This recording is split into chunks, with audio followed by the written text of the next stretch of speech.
Hey, buddy, watch this. We're going to go through all the deck recipes and talk through them and what I think makes them good or bad. And then we're going to go build our own decks. But first, let's run through these recipes. So this does have Keleseth, but not many 1-drops. This has got Spirit of the Dead, which I guess creates 1-drops, and Northshire Cleric, but that's it. It's mostly, wow, Nightmare Amalgam's in here? I guess there's a dragon core to this, yeah.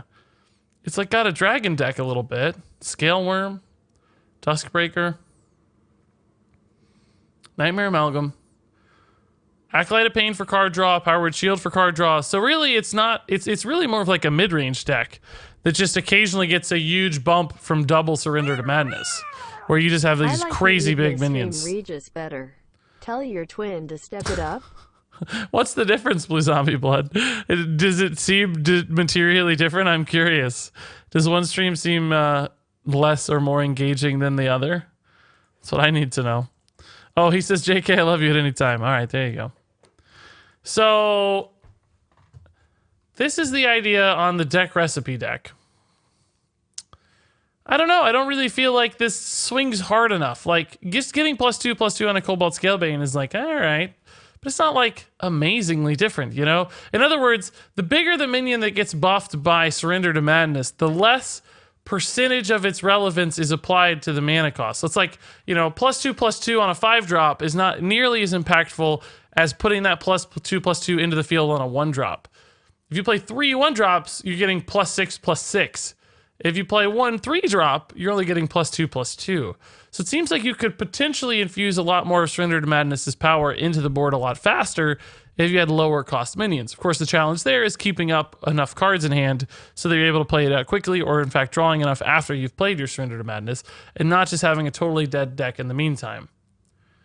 So this is an interesting idea. Mojo Master Zihi is a neat combo card as well with Surrender to Madness, so that you can basically punish your opponent equally to yourself, so there's less downside maybe. That's kind of cool. So all right, this is the Surrender to Madness list. Let's keep this in mind as we attempt to build our own different version, which I think will end up looking significantly different than this one, but still pretty cool. No, let's not finish it automatically. In fact, we're going to delete it, and then we're going to go look at the new deck for Warrior. Why is it showing me in Wild? Going to go look at the new deck for Warrior. Wings of War. Okay. All right, so we got another dragon deck here. Crowd Roaster, Ember Scale Drake, Dragon Maw Scorcher. This is actually very similar to a list we built yesterday on Hearthstone. One of our theory crafted lists last night looks a lot like this. A lot like this. Very similar. We didn't have Weapons Project. We didn't have Devastate, because I don't think Devastate's a strong enough card. We didn't actually have Shield Slam either. We ran Executes and more Whirlwind stuff. We did have Bloodrazor. Yeah, this looks very similar to our deck. We had Ysera, Primordial Drake. I think we cut Crowd Roasters, but this is quite similar to what we already built, which I guess is a good sign for the most part. Welcome. In fact, I think our list looks a little tighter. But hey, Stormtroop, thanks for the 2 months, man. That's incredible. That's awesome, dude. Welcome back. 2 months means you're over the hump. That's now going to be a year. That's exciting. I think if you shuffle minions in with your spirit, then play Surrender to Madness and Mojo Master the same turn, would that work? It can. You just got to draw those minions still, right? It's always finding that card draw, I think. It's going to be getting enough stuff. And I mean, clearly Bwonsamdi could help, but I don't think you only want Bwonsamdi. I saw some crazy even rogue lists where the win con is Spirit of the Shark plus Tuskar Fisherman plus Ancient Mage and Shadow Steps to gain insane spell damage for burst combos. I love it. I think that's cool. I like that. That's a neat idea. So that's the Dragon Warrior list. Very much what we expected and built ourselves, which is cool. I like that we were so close to that.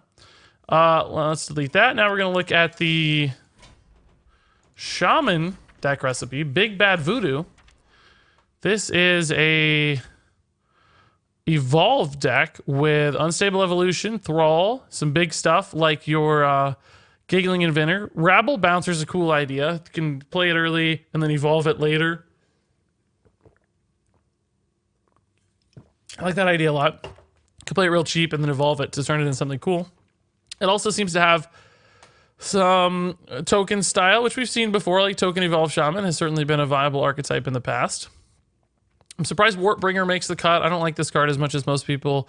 Big Bad Voodoo, interesting. I guess a lot of these with Zentimo are cool. Big Bad Voodoo, Earthen Might. awesome with Zentimo. Unstable Evolution's amazing with Zentimo. Totemic Smash is actually pretty sick with Zentimo as well for an early board swing. So yeah, Zentimo allows you to do some cool stuff in this deck. I like it. I think this is a neat list. Maybe a little greedy with some of the new cards. I don't know if all these are necessary. There might be better options. But particularly Unstable Evolution alone, I think makes this a really, really fun list. So, Big Bad Voodoo Shaman. It's interesting it's called that. I don't feel like this is really the central core, but I guess it does capture the new evolve style. So, let's check out now the rogue list. Cursed Crew. All right. It's a Captain Hooktusk even rogue. Oh. Very cool. We built a pirate rogue that looked a little different. But I like how you get your weapon out on 1 to empower your Bloodsail Raider. That's a neat idea. Sharkfin Fan also is better when you can equip your weapon on 1, so good combos there. That's neat. Toxicologist on 2 follows up the weapon nicely. You got some neat stuff with Ticket Scalper and your Hooktusk. The real challenge for me of this list is Hooktusk has some very weak draws. Bloodsail Raider's not very good. Sharkfin Fan's not very good. So you got some challenging cards to... Even really Fan of Freebooter's not that great. Without some of the bigger... You have Cursed Castaway and Ticket Scalper, which are both nice. But you're not always going to have those, so... I wonder if Hooktusk is even worth it in this list. Like, you might be better off without it. Just running more aggressive stuff or more setup here in the early to mid than the Hooktusk. Also, are you going to be able to do enough significant things on turn 3 with a style list? I don't know. Turn 3 feels so susceptible. Even decks right now like Shaman and Warlock can do cool stuff on turn 3. Warlock can play, Mountain Giant sometimes. Shaman can still always get a totem and a 2-drop, which means it's an impactful board play. Rogue just re-weapons, Rogue re-weapons and maybe has a 2-drop, but not always. Like, it's not that consistent, right? There's a lot of like Eviscerates and Saps are not really good to play on 2. Bloodsail Howler could also be a big whiff on 2. So I feel like it's going to be far less consistent than some of the other even decks we've seen. I feel like that turn 3 is going to be tough. And when I say on 2, I mean on 3. On 3. Or, well, on 2 sometimes too, but same difference. So that's the Cursed Crew. Stitch Freak, thank you, sir, for the Twitch Prime sub. Welcome. We're at 823 on the sub count, guys, which is totally bonkers. Very, very cool.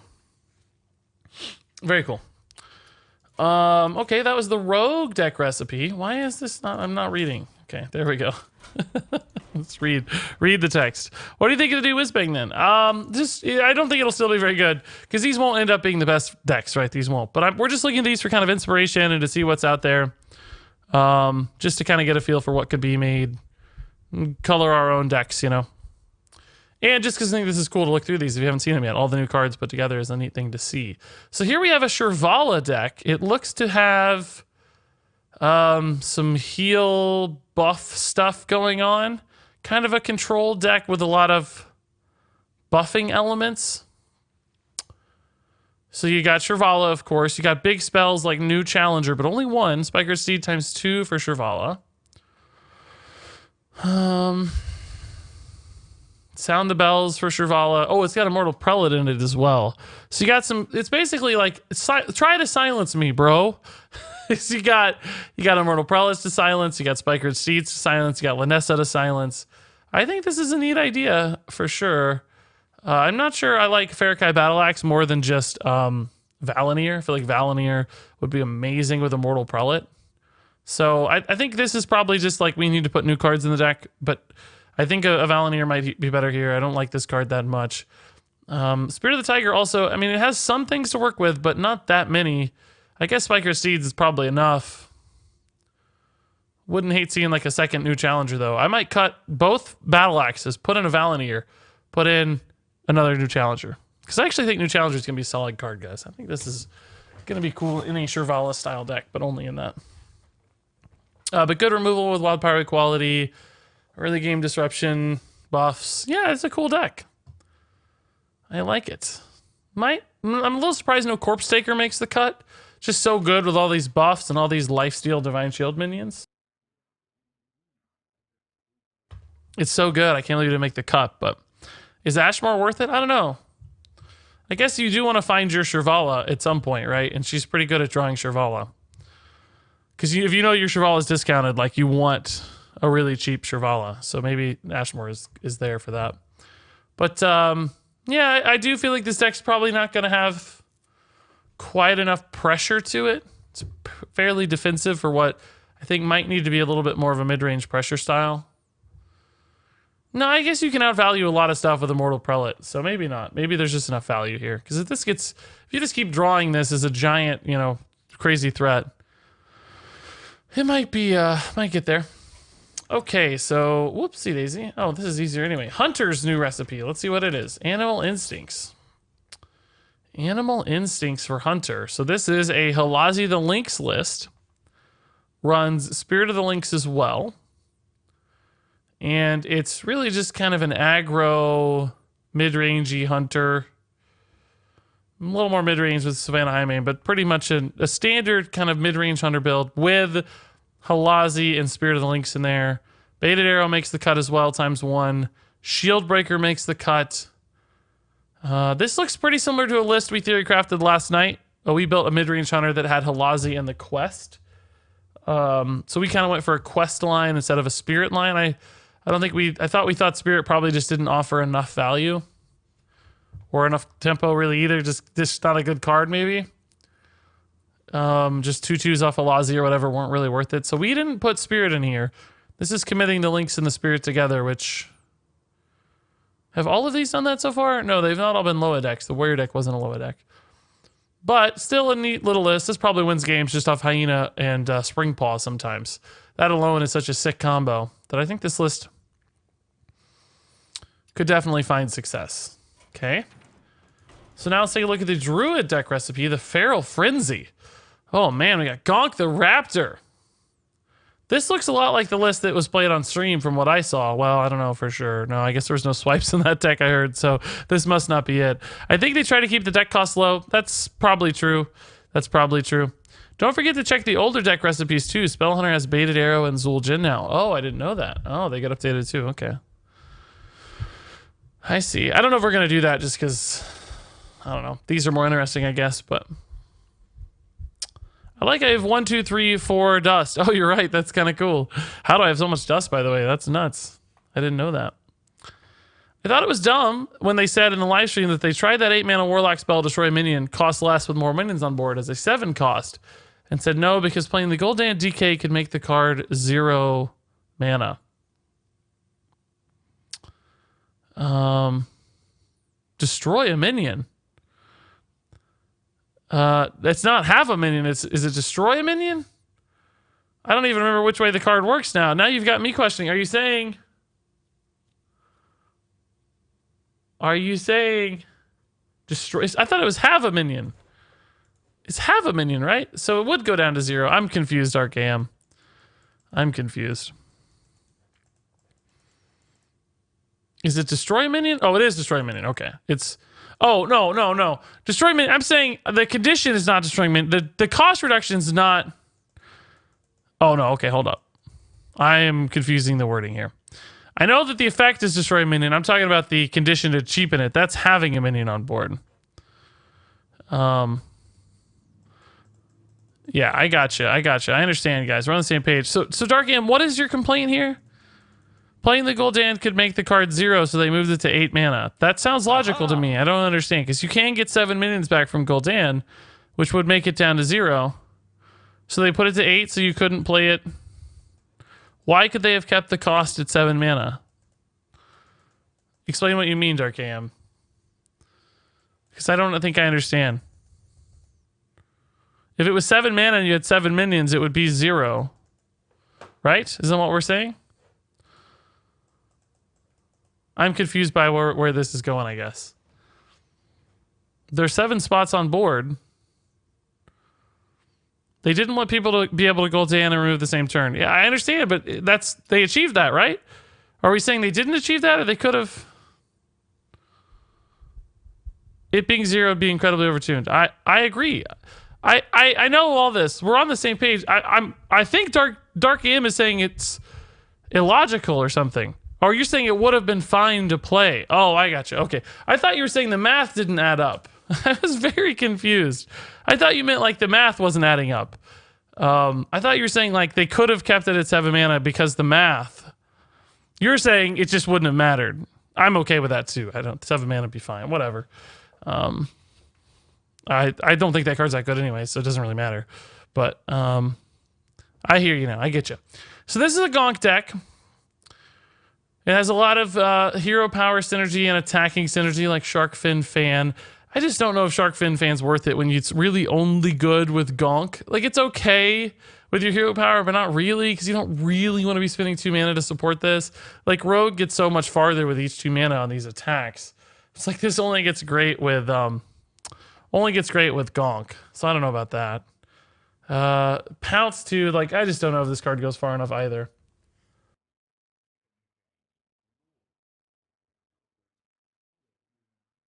Excuse me, guys. I am like sneezing a lot and stuff. Sick. So Pounce and Claw. Like, if you don't draw your support cards, man, isn't Pounce and Claw just gonna fall so short? There's not that many support cards here. This deck just doesn't feel good to me. Yeah, you have Twig too, but is there even really that big of a swing opportunity off Twig? I guess UI is enough, but yeah, this just feels like a weird list. I don't think this list looks good at all. Just seems like it's going to have so many awkward turns where it's like you have mana for hero power, but no support piece. You have a support piece, but no like Pounce or Claw to make it cool. Like you have Pounce and Claw, but your opponent has a 5 health minion, and you're just like, oh god. Like, or even a 4 health minions. Like, do I do this? Is it worth it? I just feel like the opportunities for swing turns are not going to be very high in this deck. You have to get the perfect Twig, the perfect Gonk. It's like the board just has to line up so well. So many things here just feel awkward. And there's no like instant win or super punish in this. So I don't think this deck looks like it's going to make a lot of sense. We're going to try to build a Gonk deck later tonight too, but I think Gonk is going to be more of an accessory as opposed to like the primary drive. So what is the new Warlock list? The Reckless Ritual. This is what I want to see. This is the deck I want to see. Discard Warlock. But it's funny, this one's way more Zoo style. So we built a Discard Warlock last night that was quest and far more control. This is way more Zoo. This has got super fast starts. For this one, you're kind of just hoping the discards work out and hoping to play a Zoo style. Ours was the opposite. Like, we're trying to control and influence the discards and win the game long. This is a completely different way to play. I just have a feeling this won't be as good as normal Zoo. Because Jeklik's not really that good in a Zoo deck, right? If you think about Jeklik, she doesn't really do what Zoo wants to do. She's not hyper aggressive. She's not even really that many stats for her cost. Like, the Taunt and the Lifesteal are defensive. They're control oriented. So I don't think Jeklik supports this that well. I mean, Dire Troll's fine, right? Like, this makes sense because it's just a big body for Zoo to work with. But without like Fungalmancer, why do you need these big bodies? Halfiend seems super risky. I don't really like this list. Lanathel is just a bad card, even if you do discard a million things. Like, Lanathel is just not worth it. So yeah, I don't like this at all. I think this is the wrong way to do it. It's probably would probably win some games just off fast starts, right? Just off crazy curving out. But ultimately, I don't think this is the best way to build discard. Also, just not that many new cards in here. Only 5 new cards. So what about Mage new list here? Power of the Dragonhawk. Ooh, yeah. This is like exactly the list we built. Oh my god, this is so close to the list we built last night. This is like almost card for card. Hold up.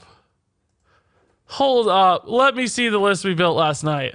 This is almost, there might only be 3 or 4 cards different. My god. And this is crazy. We talked about some of these that we don't have a lot. We have Arcane Artificer, Daring Fire Eater. We don't have Firefly. And we don't have Acolyte. But we have Black Cat, Ooze, Pyromaniac. We don't have Luna. And I don't have Stonehills. Instead of Stonehills, we have, they have Voodoo Dolls. They have Tar Creepers, which I have. We popped in a Zola instead of a Stargazer Luna. And an Owl instead of a Acolyte. Because Owl seems so good. But we have Blast Wave, Dragon's Fury, Baron Geddon, Flame Strike, Jan'alai, Alexstrasza. Do we have Alexstrasza? No, we cut Alexstrasza. We don't have Alexstrasza anymore.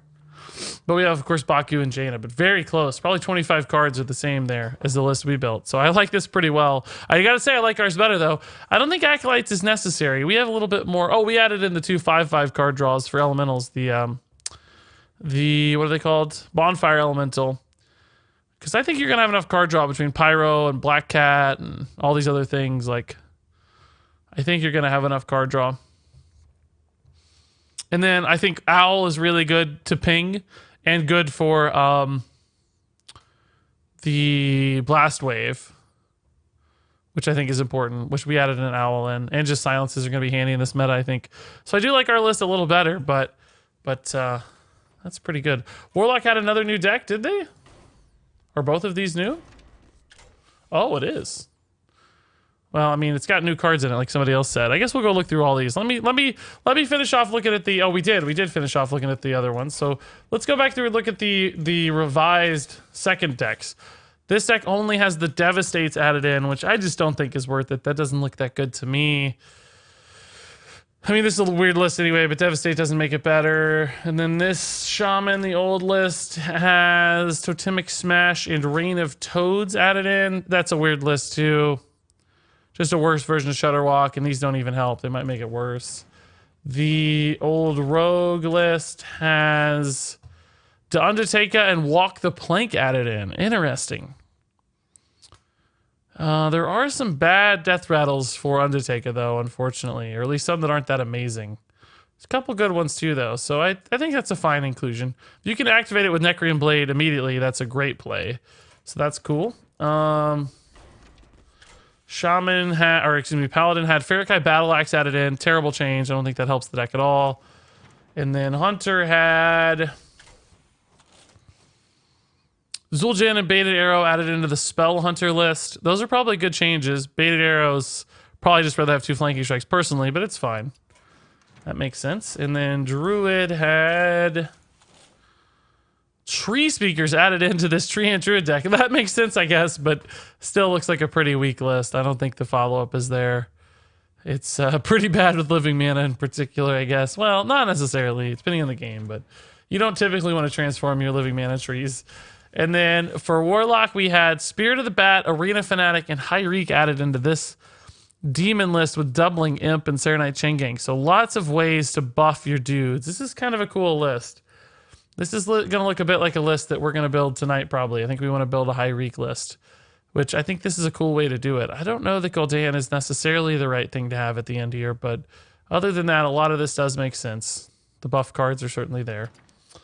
And then Mage's other list is a big Spell Mage with Hexlord Malakras and Daring Fire Eater added in. This is a weird list. Spiteful with a 4-drop doesn't feel very good. Malakras is cool with Spiteful Summoners, though, because you can certainly get more Spiteful Summoners. That could be really nice. So that's okay. And then, sorry guys, I know I'm not paying a ton of attention to the chat, by the way. I'm kind of firing through these. Forgive me for that. I'm trying to get through them. And then the other list for Priest is like a spell buff list, it looks like, with Seance added, which, I mean, it makes sense because it's a cheap spell, but I don't really know what target you're looking for. Banana Buffoon makes sense. Sand Drudge makes sense. I don't really know that Seance fits that well, though. What are you trying to add a copy of? I guess Grave Horror is kind of cool. Yeah, I guess Grave Horror is not bad. You could basically Seance some Grave Horrors and get like a huge board out of nowhere. Play your 0-mana Grave Hoarder. Play a 0-mana Grave Hoarder. Double Seance your Grave Horrors. Play 2 more 0-mana Grave Horrors. You say Silence is going to be very prevalent in this meta, but people thought that Silence was going to be all over the place because they thought that Magnetic decks are going to be meta. Well, I literally meant like over the first 3 days. Silence is going to be very good over the first 3 days. We have no idea what the meta is going to look like in a month. It'd be incredibly irresponsible to try to guess what's going to be around in a month. I have no clue. I'm not speaking generally. I'm speaking like in the first 3 days. People usually try really greedy stuff. So Silence is better over the first few days. Like early in the meta.